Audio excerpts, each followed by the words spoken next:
que en todo caso, si es que no ocurren esos eventos, Claudio, no dañan a nadie. Ujú. Sí, ese es el tema y también de lo que muchas de estas empresas y autoridades también de manera inescrupulosa finalmente terminan autorizando este tipo de construcciones. Bueno, vamos a continuar hablando de este tema. Saludamos a esta hora al experto en gestión de emergencias, Michel Delerve. Michel, ¿cómo le va? Buenos días. Gracias por estar con nosotros acá en la radio. Hola, muy buenos días. Muchas gracias por la invitación. Un gusto estar con ustedes nuevamente. Sí, bueno, Michelle, cuando uno se refiere a cómo manejar los efectos del sistema frontal, como que cuesta por dónde partir, ¿no? Porque son tantas cosas a las cuales hay que poner atención que cuesta sintetizarlo todo en una sola respuesta o incluso en una sola pregunta. Así que, no sé, Michelle, te voy a dejar a ti la misión de partir. ¿Qué es lo que ¿Qué es tú, lo primero que hay que claro, hacer? qué es lo que tú identificas primero como lo más urgente? Lo más urgente es cambiar nuestra forma de manejar las emergencias y no quiero hablarlo así como en abstracto, sino que voy a ir de lo más abstracto a lo más concreto. En segundo lugar, tiene que ver eso con un sistema. Si pensamos cada uno de nosotros en nuestras organizaciones, hay un sistema, hay una forma de administrar, hay un organigrama, hay en los negocios se habla un modelo de negocio, ¿no? Como si vendo algo, cómo lo vendo. Bueno, aquí estamos hablando de gestión, por lo tanto tiene que haber un modelo de gestión, una forma de aproximación. Ahora, vamos a algo más concreto. ¿Cómo esto hay que inventar? Bueno, la verdad es que nosotros tenemos un modelo de gestión que ya debe tener más de 40 años de atraso o 50 años de atraso comparado con las buenas prácticas internacionales, que están normadas, son sistemas normados con estándares, etcétera. Y por lo tanto, tampoco hay que reinventar la rueda. El tema es que estamos con un problema de resistencia al cambio brutal que nos llevó básicamente a tener un proyecto de ley de una nueva institucionalidad como el Senapred-Exonemi, que se discutió por más de una década, donde el consenso era uno, el año 2011. La institucionalidad no da el ancho. El modelo de gestión estamos atrasados. Y básicamente el proyecto o la nueva, ya no el proyecto, la nueva institucionalidad, desde el punto de vista de modelo, establece exactamente la misma aproximación que hemos tenido históricamente. ¿Y qué nos damos cuenta hoy día entonces? Lo mismo que nos dimos cuenta del año 2010 y que era consenso político del año 2011. La institucionalidad no da el ancho, no en términos de plata, sino que principalmente en cómo manejamos las emergencias. Eso es muy simple. Los sistemas modernos son desde la base hacia el centro. Sin embargo, nosotros seguimos con un modelo que es centralizado, donde el eslabón más débil es la comunidad organizada y entrenada, los municipios y obviamente los niveles regionales. Eso por una parte. En segundo lugar, algo también bien concreto. Los modelos modernos, los sistemas modernos, lo que buscan siempre es anticipar. En este caso concreto, ¿cómo anticipamos? Con un pronóstico meteorológico. Es decir, sabemos que básicamente va a venir algo intenso. Voy a poner un ejemplo muy concreto y me gusta poner el tema ahora de los huracanes porque viene una temporada en el hemisferio norte muy intensa de huracanes. Las decisiones se toman con pronóstico meteorológico en mano. Es decir, si tú sabes que va a haber algo intenso, más aún, el albergue o refugio de emergencia lo habilitas o empiezas a habilitar 2 días antes de la llegada y el impacto. Por otra parte, despliegas logística 2 días antes a los lugares.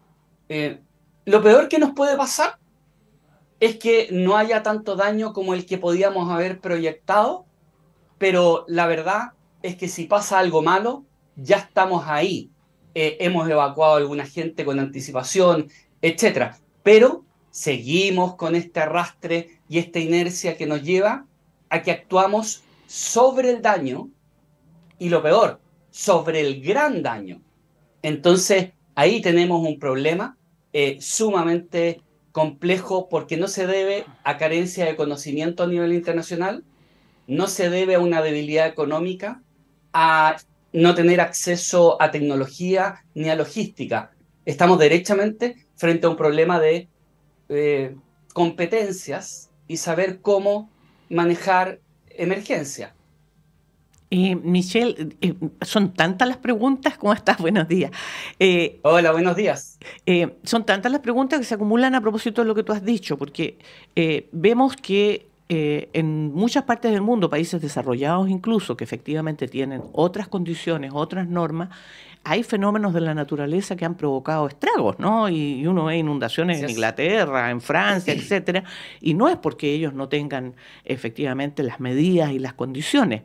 Entonces uno se pregunta, ¿habría que replantearse totalmente la forma en que enfrentamos los fenómenos de la naturaleza? Y en el caso de nuestro país, tú acabas de mencionar que salió la ley, después se modificó, ¿no es cierto?, la ONEMI, salió el SENAPRED y resulta que salió más o menos parecido. Esta es una ley. ¿Quiénes son? ¿Dónde está el nudo que impide proyectarse, tener un poquito, volar con la imaginación y pensar en 20, en 30, en 40 años? ¿A dónde está el nudo que insiste en apegarse a lo que se ha hecho siempre? Bueno, gato pardismo, cambiamos todo para cambiar nada. Básicamente en eso se tradujo. Eh, quiero poner un ejemplo bien además, bien concreto para que nos suene esto a una suerte de crítica política, también incluso como en el aire. Que es válida también. Eh, es que también es válida, las emergencias son muy políticas, no nos olvidemos, las decisiones más contundentes en emergencia, como es la decisión extrema de un estado de excepción, es una decisión política. Ahora, si esa decisión política tiene y busca algún argumento técnico que respalde, es otra cosa, pero sí, finalmente es una decisión política.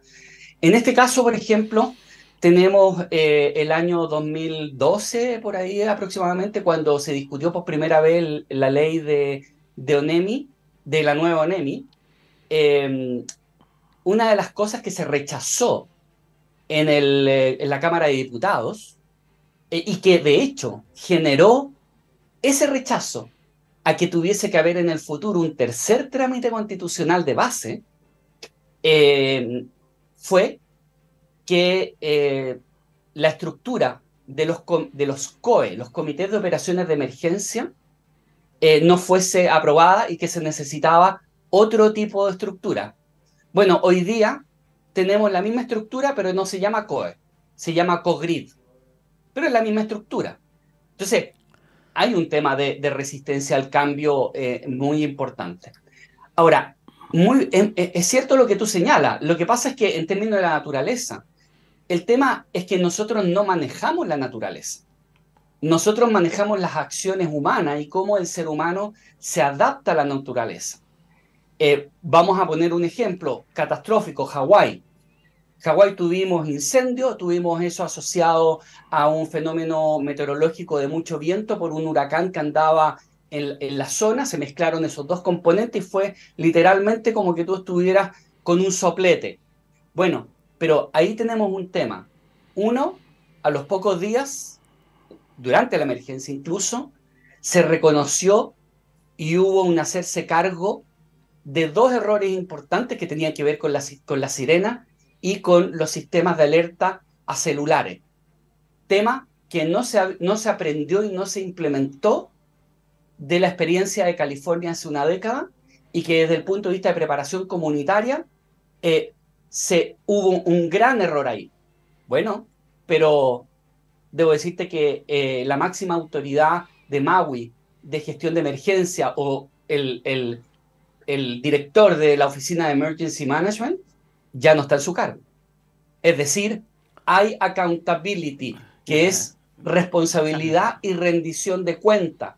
Y eso no espera, pero además hay reconocimiento de los errores. Eso no existe en Chile. O sea, aquí pasa lo que pasa el 2015, aluviones en Atacama, personas desaparecidas, fallecidas, gran daño. Bueno, el pronóstico meteorológico 3 días antes anunciaba lo que se cumplió. Entonces, básicamente, mi pregunta es ahí, ¿quién se hace responsable? Para no llevarlo a una discusión política coyuntural, por ejemplo. 2015, ¿quién se hace responsable de eso? Nadie.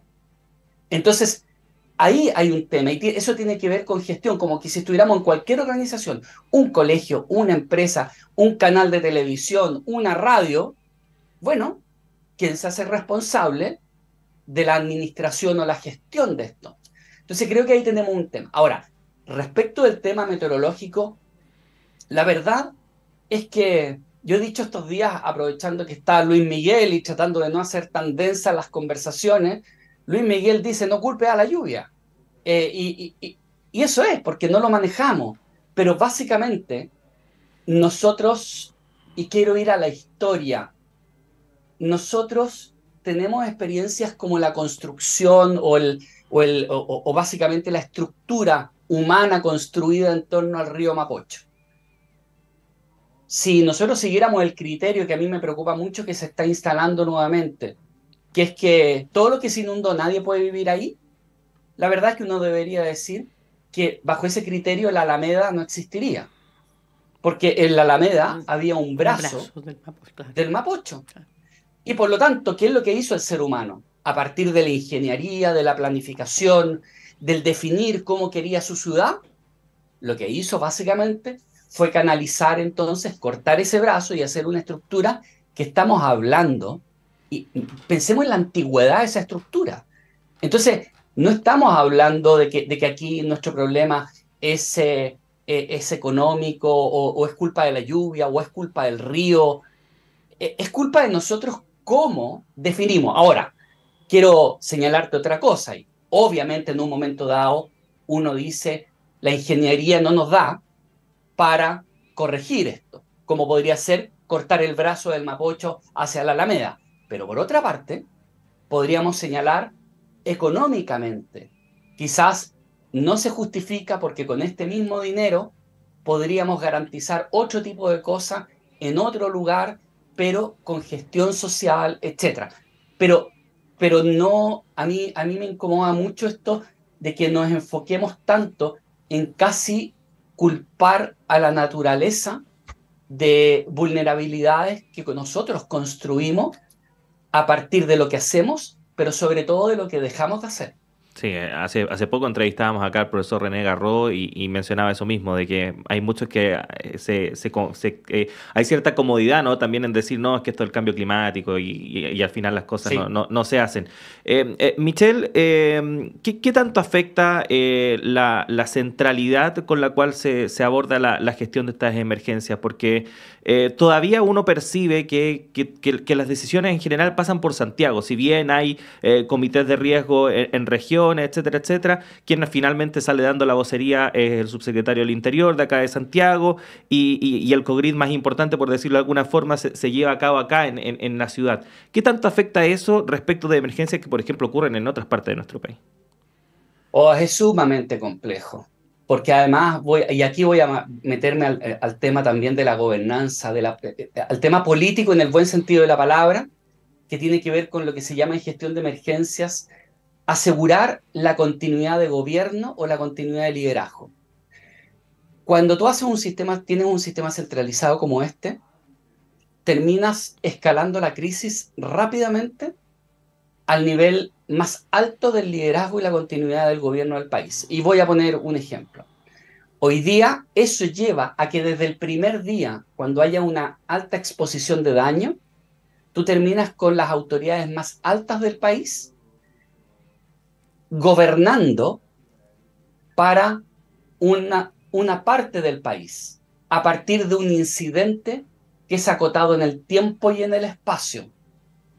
No quiero minimizar la importancia de eso, pero no nos olvidemos que de La Serena al norte es un país que tiene que seguir funcionando y tiene que seguir siendo visto porque es parte del bosque.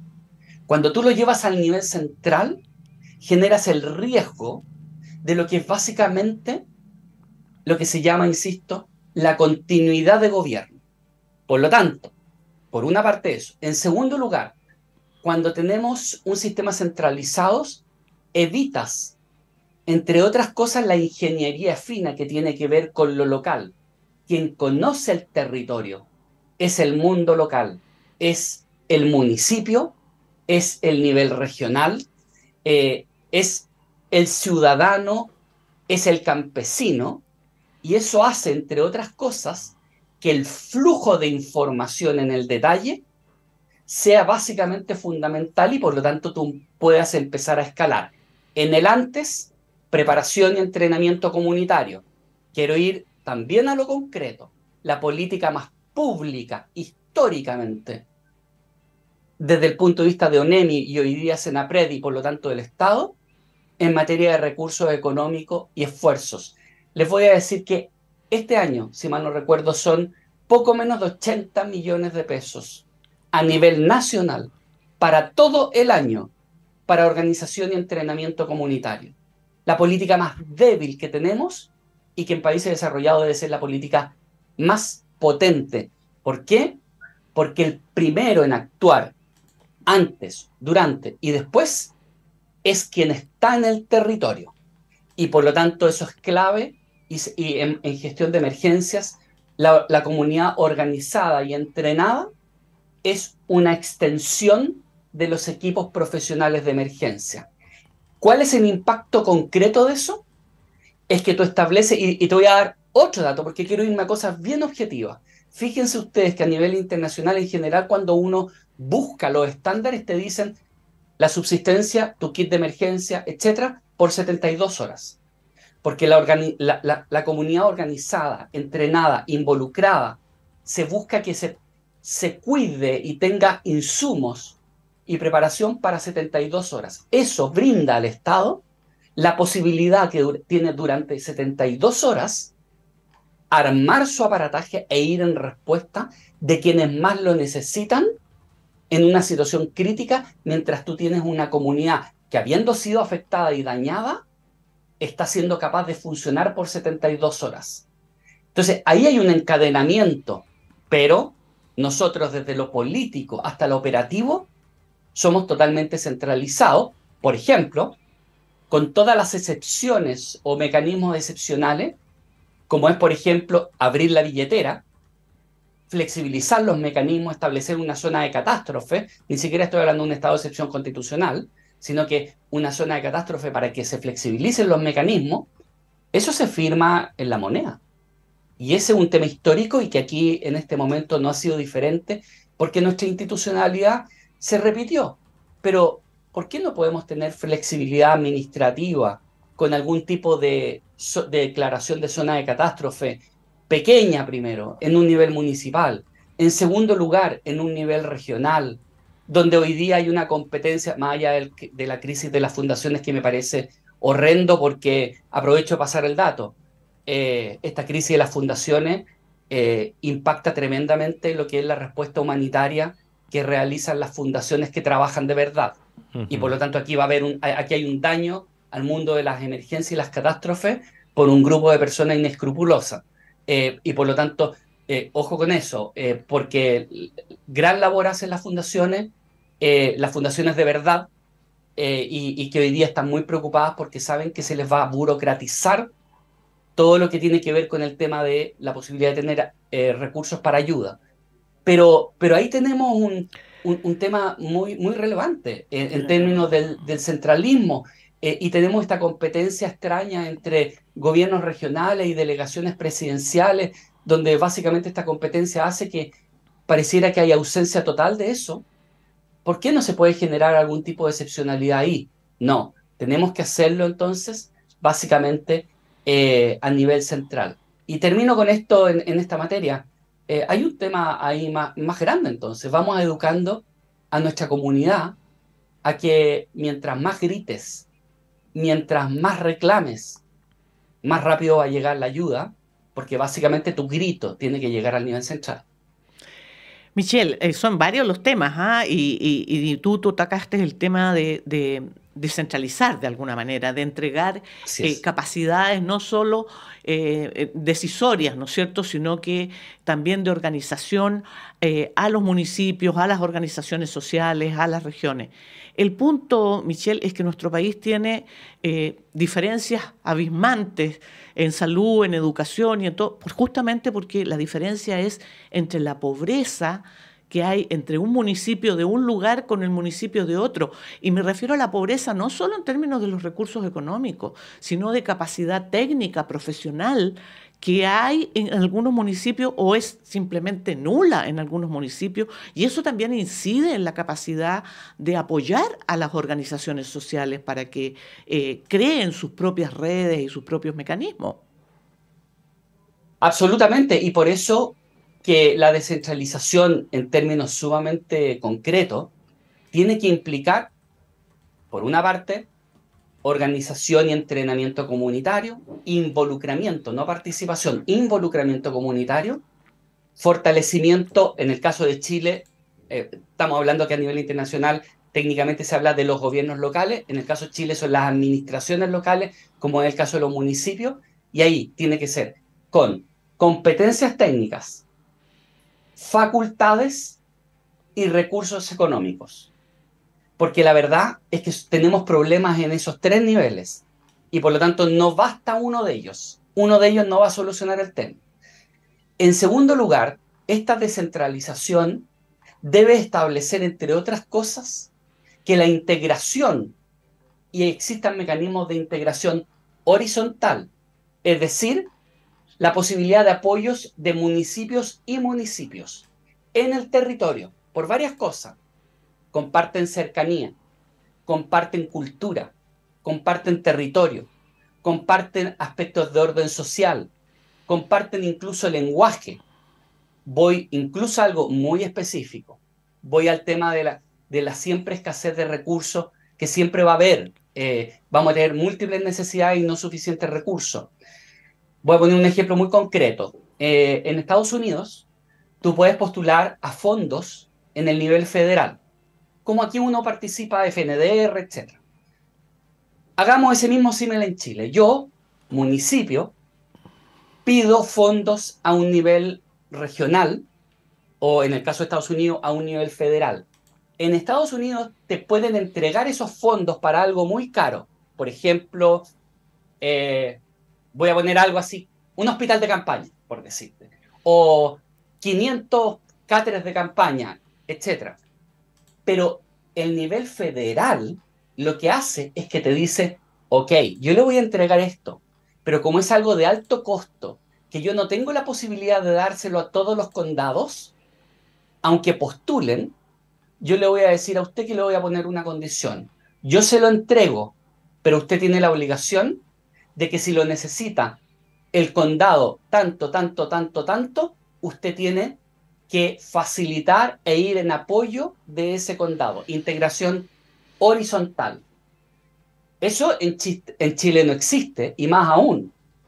Si tú quieres que un municipio apoye al del lado, a mí me tocó asesorar a los municipios en la mina San José, es un tema, porque tú arriesgas tema con la Contraloría, etcétera, porque si yo cruzo como funcionario y me voy a la municipalidad del lado en el vehículo municipal o aporto recursos, etcétera, no solamente hay burocracia, eso en un momento dado puede ser calificado como actos de corrupción, etcétera. Entonces, estamos tan atrasados, pero te puedo señalar que eso puede ser demoralizante, pero es demoralizante por la resistencia al cambio. Porque lo que yo te estoy hablando son prácticas de hace 4 décadas, 40 años, 50 años atrás. Sí, bueno, Michelle, son varios los temas que queríamos conversar contigo. Abordamos una parte nomás en esta conversación. Esperamos tenerte en una próxima porque lamentablemente se nos acabó el tiempo, pero obviamente estás más que invitado para una próxima conversación. Muchas gracias, Michelle, por tu tiempo. Que estés bien. Un gran abrazo. Muchas gracias por la posibilidad además de conversar temas que a veces en la contingencia son tan rápidos y uno no puede profundizar en cosas que están cercanas, pero están tan lejanas como las resistencias al cambio que hay. Sí, no, y efectivamente vamos a tener que estar expuestos a emergencias constantemente al parecer de aquí en adelante, así que es bueno ir preparándose. Así es. Que tengas muy buen día, Michelle. Muchas gracias. Igualmente, un gran abrazo, que estés muy bien. Juanita, son las 8 de la mañana en punto. Tenemos que hacer una pausa en esta primera edición de Radioanálisis, pero siga junto a nosotros porque en breve llega nuestro director Patricio López para continuar con el programa. Así que eso llega en unos segundos más. Así que siga junto a nosotros. Juanita, nos reencontramos ya el lunes. El lunes, que tenga muy buen fin de semana.